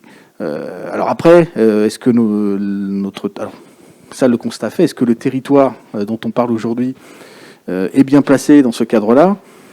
Alors j'allais dire oui sur certains aspects, parce on est un département, on est une région quand même à tradition industrielle, on a du savoir-faire, on a des industriels en plus qui sont innovants, donc on a un background, j'allais dire, positif pour que l'industrie revienne sur le territoire. À défaut, on l'a dit aussi, il y a un gros problème, c'est que le foncier est cher, le coût de construction est plus cher qu'ailleurs, je l'ai bien compris, je l'avais pas en tête, mais vous l'avez démontré tout à l'heure. Donc ça veut dire que derrière, si réindustrialisation, est-ce que ça sera en Haute-Savoie ou est-ce que ça sera plutôt en Creuse, alors je pose la question comme ça, volontairement un peu provocatrice. Il n'y a peut-être pas la main-d'œuvre en Creuse pour l'instant. Par contre, c'est peut-être plus facile d'installer une usine en Creuse que chez nous. Ceci dit, vous me tendez une perche là, vers une autre notion qui est celle de la fabrication distribuée. Est-ce que demain, relocaliser, c'est des grosses unités ou est-ce que finalement, c'est pas justement un réseau peut-être régional, national de petites unités? On voit aujourd'hui l'émergence on est dans un tiers-lieu, les tiers-lieux c'est le coworking, mais c'est aussi tout ce qui est Fab Lab, etc. On a dans ces lieux-là des capacités de production numérique qui ont d'ailleurs montré leurs preuves. On fait la preuve là aussi, j'ai envie de dire, pendant la crise de leur capacité consolidée à produire des quantités importantes de masques, de seringues et autres, pour reprendre les exemples que je donnais tout à l'heure. Est-ce que ça c'est une voie qui vous semble pertinente en termes de relocalisation? La tendance est plutôt sur les petites unités, effectivement. Pour toutes ces raisons-là, c'est que construire une usine, même en dehors de la Haute-Savoie, avec les éléments que j'ai cités, il faut beaucoup d'autorisation, il y a beaucoup de recours. On ne construit pas une usine comme ça, avec les normes environnementales, etc. C'est très compliqué, même, j'allais dire, pour le riverain, d'accepter qu'une industrie se mette à côté de chez lui. Donc la petite unité, ça passe beaucoup mieux que la grosse usine de 4000 m². Alors, ça m'amène à poser la question à Jean-François. Demain, dans les produits immobiliers, est-ce qu'on va avoir un petit peu de productif en pied d'immeuble? C'est des choses qui peuvent s'imaginer. En tout cas, il existe des choses déjà, notamment sur Suisse, qui font la part belle à la petite production, à la logistique de proximité, avec du tertiaire, du commerce, toujours la mixité, et puis du résidentiel au-dessus. Après, il est bien clair que la gestion des flux est fondamentale, puisque dès lors qu'on va s'orienter vers une industrie plus lourde, on va générer effectivement des contraintes d'accès, des contraintes de bruit, de nuisance. Je suis tout à fait d'accord avec lesquelles les riverains vont avoir beaucoup de mal à s'accorder. C'est vrai qu'aujourd'hui, lancer une usine nouvelle en France, c'est compliqué, parce que trouver un terrain, c'est dur. Obtenir un PC, c'est compliqué, c'est long. Bien souvent, vous êtes ICPE, vous êtes classé, donc il faut effectivement bien souvent des enquêtes publiques pour les questions d'environnement. Il y a également la problématique des recours. Donc c'est vrai que ça peut décourager pas mal de monde. Alors après, effectivement, pour reboucler sur ce que je disais tout à l'heure, il n'y a pas des friches au sens, mais il y a des usines qui peuvent être redimensionnées et exploitées un peu différemment. Moi, ce que j'observe depuis, et c'est encore une fois une tendance qui date de bien avant la crise sanitaire, moi j'observe que depuis une dizaine d'années, les usines sont beaucoup plus optimisées, beaucoup plus automatisées. Moi j'ai en tête une visite que j'ai faite en Vallée de l'Arve il n'y a pas si longtemps que ça, où on était sur un bâtiment qui faisait, je dirais pas loin de 10 000 mètres carrés, et en temps plein, il y avait 40 bonhommes à l'intérieur. Ouais. C'est ça la question. La question, elle est là, c'est qu'aujourd'hui, on va relocaliser, mais on va surtout automatiser. Parce que les contraintes financières et le coût de la main-d'œuvre en France ne permettent pas effectivement de remplacer un salarié qui viendrait d'Asie du Sud-Est par un salarié identique en France. Donc se pose également une autre question qui est fondamentale et sur laquelle notre territoire a vraiment une carte à jouer, qui est la question des formations. Puisque quand on parle effectivement de la vallée de l'Arve, on s'aperçoit qu'il y a pas des vieux métiers, mais des métiers qui sont de moins en moins utilisés. Les machines aujourd'hui, elles contrôlent la qualité en temps réel. Tout est automatisé, robotisé. Il n'y a plus besoin d'autant de contrôle qualité, autant de métrologie. Donc ça veut dire que effectivement, il y aura d'autres métiers qui vont venir, qui vont devoir effectivement être pourvus. Et là, il y a une vraie question de formation. Ouais. Tu voulais réagir? Oui, sur la question de l'immobilier, il y a un point important qu'il faut avoir en tête avec le développement de la vente en ligne Internet, c'est qu'aujourd'hui, la question de la logistique, et notamment la question de la logistique dernier kilomètre, va être un enjeu en termes d'immobilier économique. Aujourd'hui, en France, on est à 12 points de part de marché à peu près de la vente en ligne. En Angleterre, ils en sont à 23-24. Voilà. Et on a fait des projections, nous, qui nous amènent à 14-15. On a fait une étude récemment pour l'ADL en région lyonnaise sur l'impact d'Internet justement sur les territoires, l'aménagement du territoire et les besoins en logistique. Et on a fait une projection assez simple qui est le fait de dire si on se situe au niveau de l'Angleterre, prenons un taux de pénétration de la vente en ligne en région lyonnaise à hauteur de ce qu'on voit, c'est-à-dire 23-24 points de part de marché. C'est un volume de 45 millions de colis annuels en région lyonnaise en plus. Voilà. À stocker, à distribuer, à gérer. Et donc avec ces dimensions logistiques, notamment dernier kilomètre, confrontés avec les zones de faible émission, c'est-à-dire qu'on ne fait plus rentrer des porteurs en hypercentre, et donc des recherches de solutions logistiques en dernier kilomètre qui deviennent assez prégnantes. C'est-à-dire qu'aujourd'hui, tous les opérateurs sont en train de travailler sur ces sujets-là. Ça, je le confirme, effectivement. La question de la logistique du dernier kilomètre, c'est vraiment un des enjeux de demain, très clairement. Et avec toutes les incidences aussi qu'on va avoir les fameux effets rebonds sur toute la gestion des déchets, c'est-à-dire que j'imagine qu'aujourd'hui, l'appareil de gestion des déchets n'est pas nécessairement dimensionné à cette montée en capacité qui peut être assez phénoménale. Oui, non, rien n'est dimensionné. C'est-à-dire qu'aujourd'hui, on subit le phénomène, mais on n'a pas forcément réadapté ni les usages, ni la vie, ni les équipements pour ce nouveau phénomène. Très bien. Alors, je surveille un petit peu l'heure. On a Olivier aussi qui est en ligne, j'espère, avec nous. Alors, Olivier, je te laisserai te présenter. Tu as entendu les échanges qu'on a pu avoir. Alors, autour de 3 questions, transformation du travail, évolution des logiques de consommation et relocalisation. Alors ça amène peut-être des questions qu'on peut te soumettre et que tu vas pouvoir, j'imagine, reprendre dans ton analyse autour de l'évolution des modes de travail et des mobilités qui ont également été impactées, ou plutôt de la démobilité qui s'est accentuée. Quand on parle modèle de développement des territoires, il faut avoir en tête que la mobilité des personnes, c'est aussi des transferts de masse salariale entre les territoires. Donc comment ça impacte le modèle de développement d'un territoire comme celui-ci. Quand on parle aussi de cette consommation, eh bien évidemment, ça fait écho là aussi à ce modèle de développement entre cette économie présentielle et cette économie productive. Un modèle équilibré, c'est celui qui va marcher sur les 2 jambes. Donc aujourd'hui, vous avez un territoire qui n'est pas spécialisé sur le Genevois, en tout cas pas de façon prononcée. On a tendance à parler de la banlieudisation de Genève, même si vous luttez contre. Mais ça veut dire aussi qu'il y a une économie résidentielle qui est forte. Donc si elle est elle-même quelque part chahutée, comment ça impacte le modèle de développement? Et puis la 3e question, autour des relocalisations. Finalement, est-ce qu'on est équipé pour sortir gagnant de ce jeu-là, ou est-ce que, quelque part, sur le territoire, on a aussi des établissements qui dépendent de sièges, de centres de décision qui sont à l'extérieur? Est-ce que finalement, on risque pas aussi d'avoir les portes qui s'ouvrent dans l'autre sens? Voilà, donc Je te laisse évidemment nous présenter ta lecture de ces éléments-là et essayer d'apporter des réponses à ces différentes questions et nous présenter bien sûr aussi l'observatoire que tu pilotes. Merci Vincent. Bonsoir à toutes et tous. Désolé de ne pas être présent avec vous, mais étant parisien, c'était un peu compliqué pour moi de me rendre dans votre beau territoire. Donc effectivement, aujourd'hui, je suis entre guillemets présent au titre de l'Observatoire des impacts territoriaux de la crise que j'ai créé et que je copilote avec Vincent Passini, qui est professeur associé au CNAM et qui est aussi consultant avec moi. On accompagne beaucoup de collectivités locales, un peu comme Vincent Lecomte qui fait le Monsieur Royal. On accompagne les collectivités locales dans leur stratégie de développement territorial, principalement sur les questions économiques. Et l'Observatoire des impacts territoriaux de la crise, lui, en revanche, c'est un projet d'intérêt général qu'on a souhaité porter en partenariat avec des acteurs institutionnels pour essayer de proposer des éléments de connaissance aux acteurs territoriaux et même à d'autres, des éléments de connaissance justement sur les impacts territoriaux de la crise. On a vraiment eu le sentiment dès avril 2020 qu'il y avait une très forte demande sur question et donc du coup on a essayé de structurer une sorte de communauté autour de cette question, d'acteurs, de praticiens, avec aussi des chercheurs et des experts pour construire des éléments de connaissance collectifs, à la fois descendants, qui peuvent être construits sur la base de données quantitatives, de bases de données, de la statistique publique, puis aussi travailler à la remontée d'informations terrain. Ça nous semble très important pour pas être dans une logique purement d'experts, soi-disant sachants, mais travailler donc collectivement à la compréhension des phénomènes et surtout à réfléchir ensuite aux solutions pour essayer d'engager la relance dans les territoires.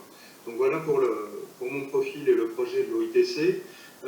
Par rapport à tout ce que vous avez dit, pour essayer, c'est pas simple évidemment de résumer tout ça d'une certaine manière, mais si on applique un petit peu toutes ces problématiques au cas du Genevois, alors sur lequel je n'ai pas travaillé de manière très spécifique, mais j'ai préparé mon intervention et j'ai regardé pas mal de données sur les territoires. Parce que moi, ma posture, elle est souvent assez froide, on va dire, même parfois un peu désengagée. Repose sur des analyses purement quantitatives, mais qu'est-ce que je perçois en fait de votre territoire? Avant crise, c'était en quelque sorte un territoire béni des dieux, une dynamique démographique absolument exceptionnelle, portée à la fois par une natalité positive, une forte attractivité résidentielle, donc plus d'emménagement que de déménagement, une dynamique économique elle aussi tout à fait remarquable, tant sur le temps long que sur le temps court, des territoires au sein du Genevois français qui enregistrait plutôt des performances économiques, même lors de la grande récession sur la période 2007-2014, plutôt quand même favorable et surtout une bonne capacité de rebond à partir de 2014. Sur le plan social, alors là, les indicateurs pourraient faire pâlir d'envie 90% des territoires français. C'est des taux de chômage plutôt faibles, des niveaux de vie absolument exceptionnels. J'ai cru que je m'étais trompé dans les statistiques. Que ce soit d'ailleurs pour les catégories sociales les plus pauvres, mais la classe moyenne et aussi évidemment les plus aisés, et le taux de pauvreté qui sont aussi particulièrement faibles. Alors, parmi les territoires du Genevois, qui se singularisent un peu par des performances peut-être un peu moins favorables, il y a l'agglomération d'Annemasse, qui sur le plan économique et surtout sur le plan social sont marqués et inscrits dans une trajectoire peut-être un peu moins favorable. Par rapport à la crise, le Genevois français était marqué par une très forte exposition à la crise, c'est-à-dire les éléments d'analyse que l'on a produits dans le cadre de l'Observatoire montraient qu'effectivement, tant sur le plan macroéconomique local que du point de vue du tissu productif marchand, les risques, le degré d'exposition donc du territoire à cette crise était relativement élevé. Les dernières données dont on dispose, et notamment celles qui sont tombées il y a 2 jours, confirment effectivement cet état de fait, c'est-à-dire que on avait a priori un tissu productif plutôt surexposé et ça s'est réellement traduit des faits. Et entre 2009 et 2000, on a observé une baisse significative de l'emploi, par exemple, à l'Échoir. Le plus frappant, c'est du point de vue du chômage. Ce territoire qui s'inscrivait donc dans une dynamique de développement extrêmement favorable à la crise a été marqué depuis fin 2019, donc juste avant crise, donc par des pertes d'emplois significatives, plus intenses qu'en moyenne au niveau national, et une très forte progression du chômage. Alors cette forte progression du chômage, finalement, et ça c'est étonnant, et c'est un peu la rançon de la gloire, elle s'inscrit dans le prolongement de la période précédente. C'est-à-dire malgré une dynamique économique exceptionnelle depuis les années 70, le territoire a malgré tout été frappé par une forte progression des demandeurs d'emploi. Ça, comme je le disais, c'est un peu la rançon de la gloire, c'est-à-dire que le territoire est tellement attractif, il accueille tellement de nouvelles populations, qu'il a du mal finalement à les insérer sur son propre marché du travail. Et ça, c'est un phénomène qu'on observe assez régulièrement dans les territoires français. Les territoires qui enregistrent la plus forte dynamique du chômage ne sont pas en règle générale les territoires frappés par les dynamiques économiques les plus défavorables, mais plutôt les territoires qui sont les plus performants sur le plan démographique. Donc ça, c'est pour, je dirais, le avant et le pendant la crise dont évidemment on est encore sorti. Et ce qu'il faut bien avoir à l'esprit, et là on va rentrer directement en lien avec ce que vous évoquiez, c'est que cette crise, elle est tout à fait particulière, je ne vais pas revenir là-dessus, mais c'est à la fois une crise de la production et c'est à la fois une crise de la consommation. Or, votre territoire, quand on rentre un peu plus dans ses modalités de fonctionnement, ce que l'on observe, et contrairement à ce que disait Vincent, je ne suis pas tout à fait d'accord avec lui, vous êtes un territoire spécialisé. Quand on analyse vos fondamentaux d'un point de vue macroéconomique local, on se rend compte que votre territoire a un profil, mais ça vous le savez sans doute de manière intuitive, un profil très largement pendulaire. C'est-à-dire que quand on observe la richesse dont vous disposez, on se rend compte que quasiment pour moitié, elle se constitue de ce qu'on appelle des revenus pendulaires, et très probablement une part très importante de revenus transfrontaliers. Donc votre territoire aujourd'hui vit très massivement de revenus qui sont fabriqués ailleurs, et qui sont des intenses mouvements pendulaires quotidiens, qui font que beaucoup d'aides chez vous, que le cadre de vie est très intense, agréable, mais en même temps travaillent ailleurs, notamment de l'autre côté de la frontière suisse. Donc en fait, vos territoires sont marqués par des modalités de fonctionnement socio-économique général assez spécialisées. Et c'est un peu comme si, depuis 30 ou 40 ans, les territoires qui composent le Genevois français, je le dis de manière un peu triviale, avaient un peu oublié de produire. Et c'était ultra résidentialisé. Alors même si certains territoires restent potentiellement des pôles de production, ils vivent assez peu de ce qu'ils produisent.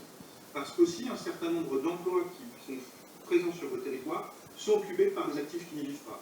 C'est-à-dire si d'un côté vous allez prélever de la richesse, notamment en Suisse, en envoyant vos actifs travailler à l'extérieur, de l'autre, une partie de ce que vous produisez est redistribuée aussi sur d'autres territoires, parce que des actifs qui ne vivent pas chez vous viennent travailler. Alors, donc, Olivier... Parce qu'on pourrait qualifier de modèle type pendulaire. Oh. Qui traduit donc, j'insiste là-dessus, une relation fonctionnelle. Olivier, je te coupe pour une question en lien avec ce que tu dis.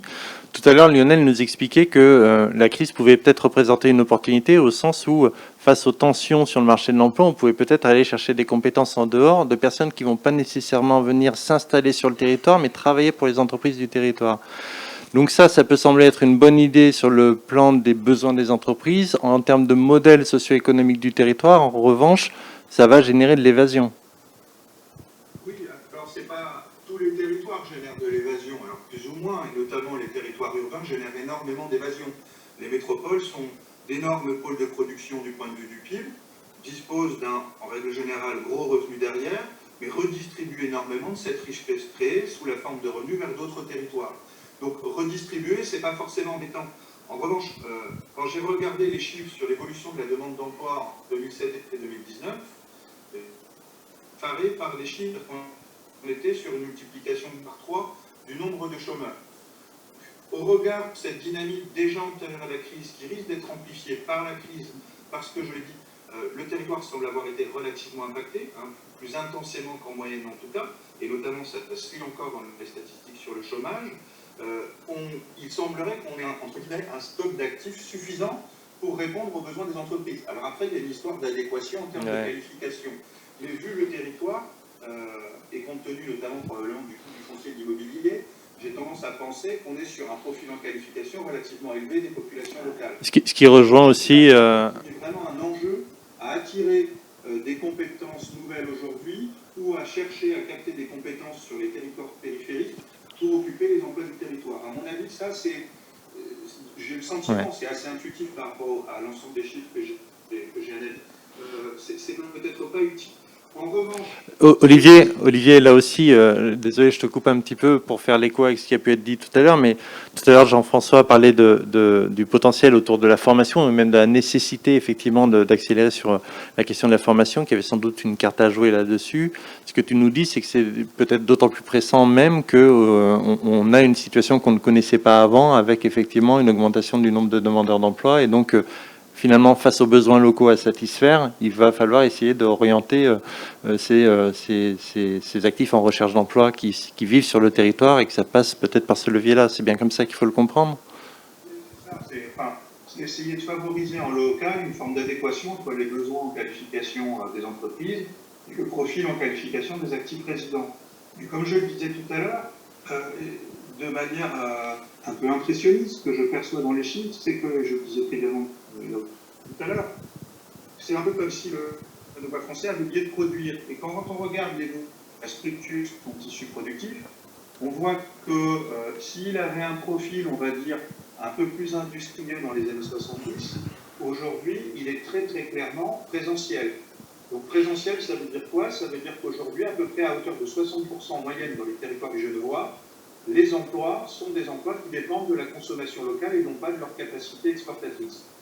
Donc on voit bien que, compte tenu de cette dynamique de résidentialisation très forte, de cet arrimage croissant à la Suisse, et du coup de l'augmentation très forte de ce gâteau de richesse, notamment lié au mouvement pendulaire, la consommation est devenue un levier absolument déterminant à l'échelle du territoire. Alors, elle est plus ou moins dynamique, plus ou moins puissante suivant les territoires, notamment elle est plus forte dans les agglomérations du Genevois, qui sont des pôles, de véritables pôles de consommation, qui sont marqués notamment par des densités présentielles qui sont beaucoup plus élevées dans les territoires un peu plus ruraux. Mais néanmoins en dynamique, les emplois productifs se sont littéralement effondrés, et ça c'est une tendance nationale, sauf que cette tendance locale est beaucoup plus marquée. Et en revanche, on observe effectivement une explosion de la sphère présentielle portée par la consommation. Et ce qui fait, et c'est sans doute ce phénomène-là qui était très protecteur avant la crise du Covid, et qui l'a été très fortement, notamment pendant la crise de 2008 et la crise des dettes souveraines entre 2011 et 2014, où la consommation avait été plutôt stable, qui avait permis d'alimenter en permanence cette économie présentielle, tandis que l'économie productive concurrentielle en prenait plein à la gueule et avait tendance à s'effondrer. Aujourd'hui, avec la grande nouveauté du Covid, c'est-à-dire panne de la production, mais aussi panne de la consommation, on voit que le Genevois français a été surimpacté. Donc l'hypothèse que je formule à ce stade aujourd'hui, parce que je n'ai pas encore pu traiter toutes les données comme je le souhaiterais, c'est que ce régime de développement principalement fondé sur, les transfrontaliers, la mobilité, le domicile travail, qui contribue à énormément de richesses pour les territoires, et ensuite le levier de la consommation, ils ont été très lourdement impactés par la crise du Covid, ce qui fait que, en tout cas à court terme, ou aujourd'hui, on voit que les impacts sont extrêmement lourds pour les territoires. Ouais. Néanmoins, ça c'est une vision à courte vue. C'est-à-dire que c'est des impacts aujourd'hui immédiats, et c'est pour ça d'ailleurs que dans le cadre de l'Observatoire des impacts territoriaux de la crise, on s'interdit aujourd'hui de poser des constats entre guillemets définitifs sur les impacts réels de la crise.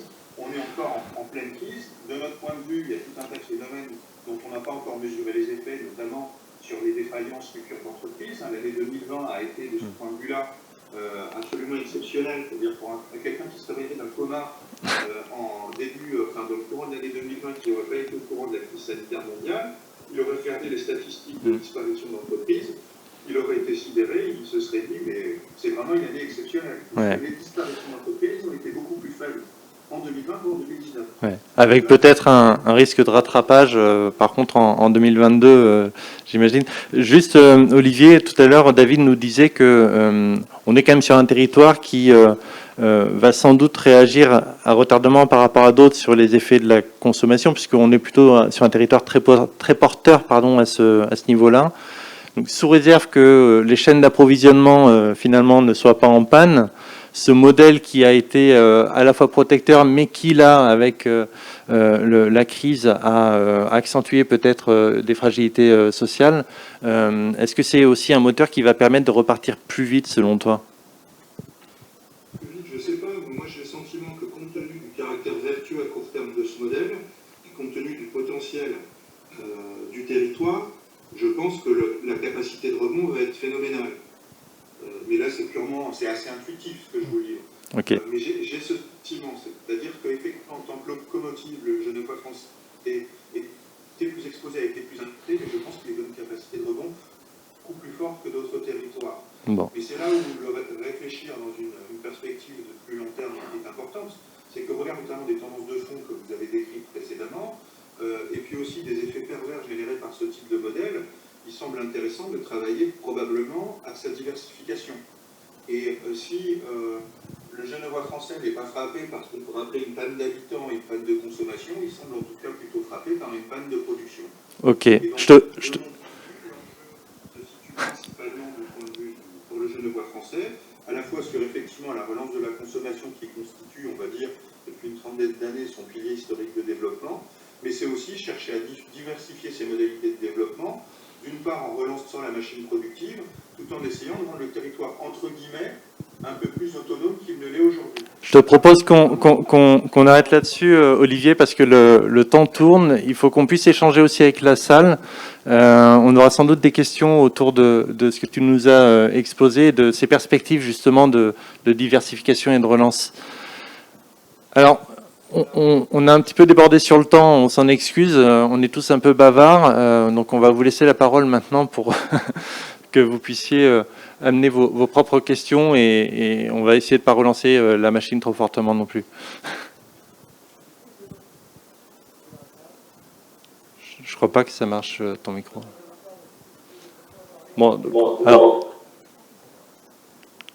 je vais essayer de faire le relais. Du coup, est-ce que certains d'entre vous ont des questions, peut-être des témoignages par rapport à ce qui a été dit tout à l'heure sur justement les grandes tendances là, qu'on a pu évoquer. Alors, vous avez bien compris que dans aucun cas, on a des tendances qui sont marquées dans un sens unique. On a toujours effectivement les deux faces d'une pièce qui se jouent. Et c'est encore une fois une question peut-être plus de posture sur le fait de saisir une dimension plutôt qu'une autre. Alors, qui se lance pour la première question? Ah, parfait. Alors.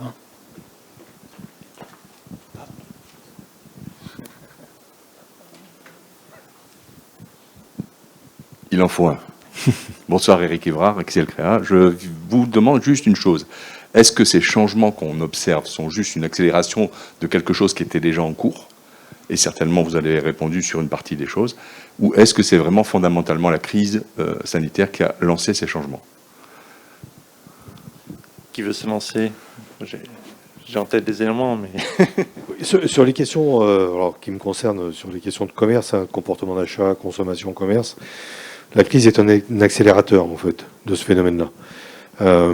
Les tendances étaient déjà à l'œuvre avant, je le disais. On avait déjà quand même des signaux faibles qui montraient qu'on avait des tendances de mutation assez structurelles de la consommation et aussi des comportements d'achat. Et effectivement, vous l'avez tous entendu, mais notamment sur la question de la vente en ligne, sur la question, tout ça s'est accéléré. Donc on a eu ce phénomène accélérateur. Après, la question, c'est de dire, est-ce que ça a été un phénomène accélérateur? Est-ce que c'est ponctuel? Est-ce que c'est durable? Personne aujourd'hui à date a vraiment la réponse à cette question-là. En tous les cas, aujourd'hui, on n'a pas forcément. On a des comportements qui sont revenus au nominal, d'autres qui sont ancrés. On n'a pas aujourd'hui, on n'est pas encore sorti. Vincent l'a dit tout à l'heure. On parle de l'après-crise, mais on est encore pour partie dedans. On n'a pas encore vraiment de visibilité. On travaille nous pour la manque des territoires sur justement les impacts de la crise sur comportement d'achat. Aujourd'hui, on en est encore observé et pas forcément tiré des conclusions, clairement. Jean-François? En ce qui concerne l'immobilier entreprise, j'ai envie de vous dire que oui, il y avait déjà des choses qui étaient à l'œuvre avant, je l'ai évoqué tout à l'heure, mais pas pour les mêmes raisons. C'est-à-dire que tout ce qu'on a pu évoquer, le coworking préexistait, le flex office préexistait, mais c'était pas pour des raisons, je dirais, liées à la crise sanitaire, c'était pour des raisons d'optimisation de mètres carrés sur des territoires qui étaient très très très chers et qui le demeurent. Aujourd'hui, en immobilier, le phénomène qui est nouveau et qui a été révélé par cette crise, c'est un vrai questionnement sur, en gros, qu'est-ce que je fais au bureau? Ça, c'était pas du tout le cas avant. Et aujourd'hui, on se pose la question de se dire, quand je viens au bureau, qu'est-ce que je dois y trouver et pourquoi y faire? Et ça, effectivement, c'est quelque chose qui est tout à fait nouveau et révélé par la crise. Par contre, effectivement, la question de la recherche de flexibilité immobilière, elle préexistait, et encore une fois, pour d'autres raisons. Globalement, on sent bien qu'il y a quand même plutôt un phénomène d'accélération. Et moi, j'ai envie de rajouter par rapport à ce qui vient d'être dit, c'est que par rapport à cette accélération, on a eu des réponses qui étaient parfois juste des pansements. Mais il va falloir amener des réponses peut-être plus structurantes et plus organisées. Pour prendre des exemples très concrets, David en parlera même encore mieux que moi, mais on a vu fleurir, par exemple, toutes les plateformes qui permettaient d'acheter en local. Bon, à un moment donné, on aura peut-être trop de plateformes et ça va sans doute nuire à cet effet recherché. Donc il va falloir passer des solutions court terme qui étaient nécessaires à des solutions peut-être plus structurées, plus globales et qui du coup permettront d'inscrire la tendance dans le long terme. Est-ce que vous avez d'autres questions, d'autres témoignages? Bonsoir à tous, Marion Majou, je suis la gérante d'Entrelac Coworking et je fais partie aussi de Coalpin, donc il y a un collectif d'espaces de coworking. Pour rebondir sur ce point justement de structuration, à votre avis, notamment sur les nouvelles formes de travail, quel rôle peuvent jouer les entreprises et les acteurs des territoires pour passer vraiment à l'action? Parce qu'aujourd'hui, on est clair sur les tendances, mais concrètement, comment est-ce que ces différents éléments, les élus, les opérateurs de lieux, les salariés, comment peuvent-ils pérenniser un peu cette tendance je pense, qui était effectivement préexistante, mais sur laquelle la crise a amené un vrai coup de projecteur. Merci. Je me lance. Allez. En fait, il y a beaucoup de points dans votre question. Un des points, effectivement, quand on parle, par exemple, de l'action des élus, je l'ai évoqué tout à l'heure, c'est effectivement réenchanter les lieux où s'exercent ces activités. C'est-à-dire qu'il ne suffit pas, effectivement, d'avoir un magnifique espace comme celui dans lequel on se trouve aujourd'hui. Il faut également que son environnement direct soit à la hauteur. Et ça, seuls les élus peuvent, je dirais, donner le là, en décomplexifiant, on l'a dit, les PLU, en fluidifiant, en mixisant. Et à partir de là, je pense que les acteurs du privé, ça c'est aussi une conviction forte que je porte, sauront s'en emparer et sauront effectivement faire ce qu'il faut faire. Donc ça, c'est un point qui est très important. Ensuite, en matière d'usage de tiers-lieux, je crois que c'est une erreur de considérer que les tiers-lieux ne sont utilisés que par des startups. C'est totalement faux. C'est même tout le contraire. C'est-à-dire que les premiers utilisateurs de coworking et de tiers-lieux en France, ce sont les grandes entreprises. C'est la SNCF, c'est EDF, c'est Engie, c'est Orange, qui effectivement apprécient la flexibilité que leur offrent ces outils. Il faut savoir que dans l'immobilier, on vient d'une sphère, d'une ère très financière, où en fait, en dehors des baux de 9 ans fermes, il n'y avait rien qui existait. Et aujourd'hui, effectivement, comment voulez-vous vous adapter au manque de visibilité, à l'adaptabilité, à la souplesse que génère le temps présent, si vous êtes tanké dans un bail de 9 ans ferme? Sachez également qu'il y a beaucoup de grands comptes industriels, de grands comptes tertiaires également, qui utilisent une partie de leur surface en tiers-lieu, pour essayer justement de leur donner de la souplesse. En gros, ils n'ont plus besoin de toute leur surface, pour les raisons qu'on a évoquées tout à l'heure. Ils les transforment avec des opérateurs tels que vous en espace de coworking. Donc, moi, je pense effectivement que le coworking n'a jamais précédé le bureau. Ça a toujours été... on ne lancera jamais un nouveau territoire avec du coworking. Le coworking vient toujours conforter un écosystème tertiaire ou économique, en tout cas, qui existe déjà. Mais effectivement, tout le monde va s'en emparer, ça, on en est tout à fait convaincu. Les deux sont complémentaires avec l'enjeu peut-être de maillage et c'est, je pense, tout l'intérêt de réseaux comme Coalpin, justement, de faire ce maillage. Lionel voulait juste compléter sur la partie plutôt entreprise et salariés. Sur la partie salariée, j'allais dire, on s'aperçoit qu'il y a deux choses. La crise sanitaire et le télétravail imposé. Alors, je passe pas trop coworking, je parle plus sur le télétravail. Ça a accéléré la fracture entre ceux qui aiment et ceux qui n'aiment pas, très clairement. Ceux qui aiment, qui pratiquaient déjà peut-être un jour par semaine, ils sont prêts à aller à 4, 5 sans souci. Et ceux, les autres, ils en ont tellement bouffé, entre guillemets, en 10 mois, que maintenant, ils ne veulent plus en entendre parler pendant 10 ans. Très clairement. On le voyait quand on fait des Skype avec nos collaborateurs. Il y a ceux qui ont la pièce aménagée parce qu'ils font ça depuis des années, c'est tranquille, tranquille. Ils ont un vrai espace de travail adapté, etc. Et puis il y avait ceux sur le bout de la cuisine avec le gamin qui tourne autour parce que forcément le gamin est à la maison, ou dans un coin où on voit bien que c'est pas du tout pratique.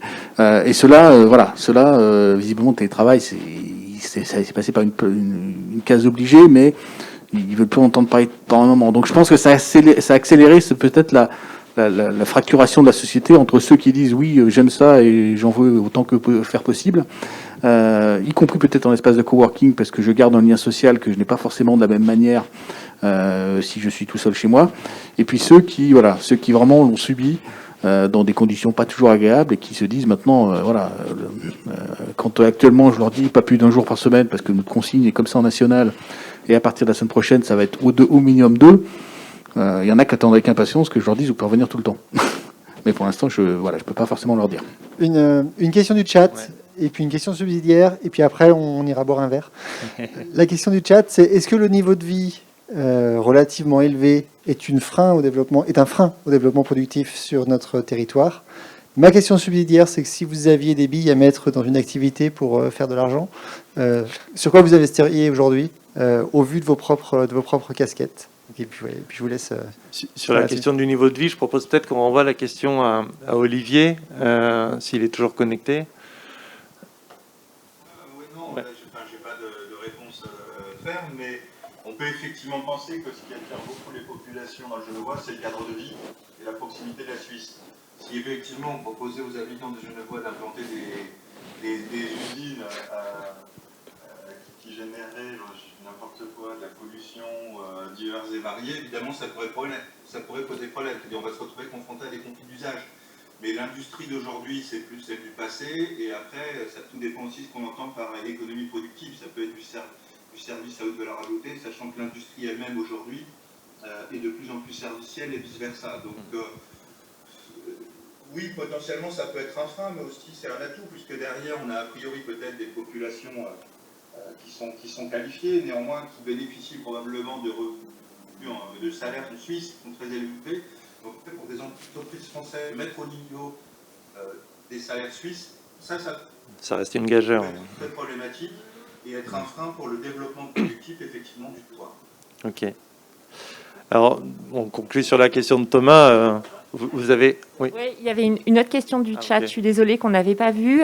C'est, est-ce que, justement, le changement des modes de travail, c'est une vraie opportunité pour notre territoire, finalement, d'avoir beaucoup d'emplois sans les employeurs? Alors, peut-être qu'il n'y a pas de réponse, mais... Et il y en avait une autre assez provocatrice qui demandait si, après avoir finalement mis des supermarchés sur des friches industrielles, on allait remettre des industries sur des friches commerciales. C'est une belle question, celle-là. Je pense que sur la précédente, Lionel avait répondu aussi un petit peu en partie, en nous expliquant que, justement, quelque part, l'abolition de la limite territoriale, de la frontière géographique, j'ai envie de dire, entre l'entreprise et le salarié, peut permettre de résoudre des besoins de compétences en allant chercher des compétences ailleurs. Donc oui, je pense que ça peut être un levier. Après, je ne sais pas si vous voulez compléter les uns les autres autour de cette question-là. Ou alors aller sur plutôt la question un peu plus épineuse des friches. On peut remettre de l'industrie un petit peu partout, on va dire, parce qu'effectivement, Olivier a raison, l'industrie aujourd'hui, c'est pas du tout l'industrie polluante telle qu'on la connaissait avant. On a de remarquables exemples de réussite à 2 pas d'ici, et on voit très bien que les bâtiments n'ont aucun impact paysager, aucun impact environnemental, et pourtant, ce qui s'y produit, c'est de la très très forte valeur ajoutée. Donc il y a zéro problème là-dessus.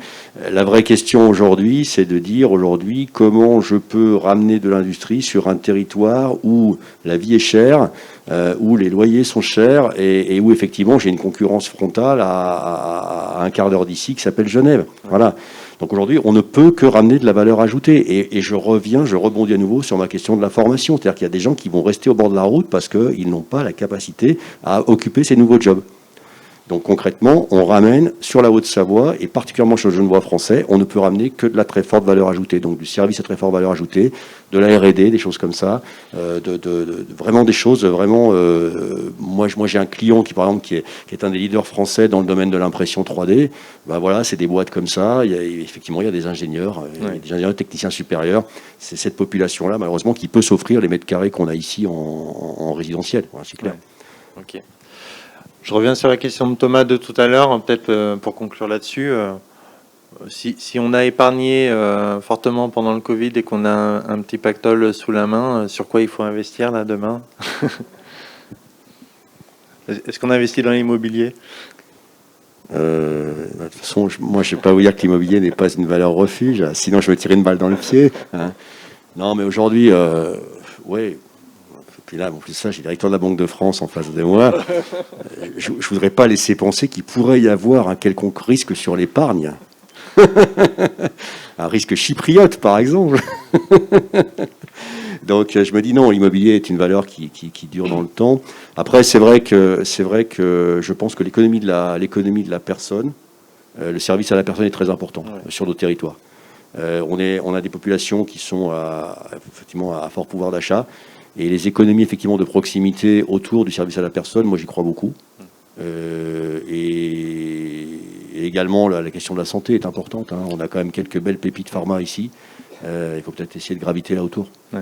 Peut-être juste pour dire aussi autour de ces services à la personne, on parle là d'activités non délocalisables, donc c'est aussi intéressant. Exactement, exactement. Et peu consommatrice de foncier et d'immobilier. Bon. Lionel, un dernier mot? Non? Je ne donne aucun conseil d'épargne. Ok. Déontologie oblige. Bien, on vous remercie pour votre patience. J'espère qu'on vous a amené des éclairages. Monsieur Bocard, vous allez nous dire peut-être un petit mot de clôture? Oui, tout d'abord, dommage que Pierre n'ait pas pu nous rejoindre, mais il a son associé qui va nous présenter un petit peu ce bel ensemble que vous avez créé.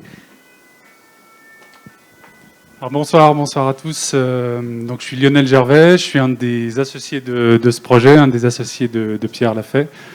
Il a eu du mal à introduire, je vais essayer de conclure à sa place. La genèse du projet, c'est lorsque Pierre était ici capitaine d'industrie sur la zone, avec un constat, le constat qu'il manquait cruellement des services ici, et les plus primaires, déjà manger et dormir. Voilà, d'où l'idée de créer un restaurant et un hôtel. Et puis ensuite est venue l'idée de créer des espaces de travail différents. Alors j'ai entendu beaucoup de mots de flexibilité, de mots hybrides, bref, tout ce qui a fait notre réflexion sur ce projet et qui aujourd'hui nous permet de pouvoir l'exploiter. Le Covid a été clairement un accélérateur sur la prise de conscience de ce qui peut se passer aujourd'hui dans les organisations et les nouveaux modes de travail. Et s'il y a un fil conducteur de ce projet, c'est bien de rendre service aux utilisateurs, aux usagers et aux salariés de la zone, mais également des territoires. Voilà, donc je vous propose, après la conclusion, de pouvoir de vous faire visiter les espaces. Et puis après, on boira un verre ensemble. Enfin, on peut reboire un verre ensemble. C'est mérité. Merci beaucoup, on peut vous applaudir en tous les cas pour cette réalisation. Voilà, merci messieurs. Alors j'allais vous dire, après tout ce que j'ai entendu, ma certitude, c'est l'incertitude. Mais enfin, de là, je pense que nous devons, déjà en tant que président de la Maison de l'économie, de continuer à travailler, d'anticiper peut-être, et de surtout rester à l'écoute de tous ces acteurs économiques que vous avez cités pour essayer aussi de travailler dans ce bon sens. Merci encore pour vraiment ces bons échanges que nous avons eus. D'ailleurs, la preuve, c'est qu'on n'arrive pas à débrancher et on resterait encore bien longtemps. Mais en attendant, nous visitons un peu cet ensemble et puis santé tous ensemble avec ce verre de l'amitié. Merci.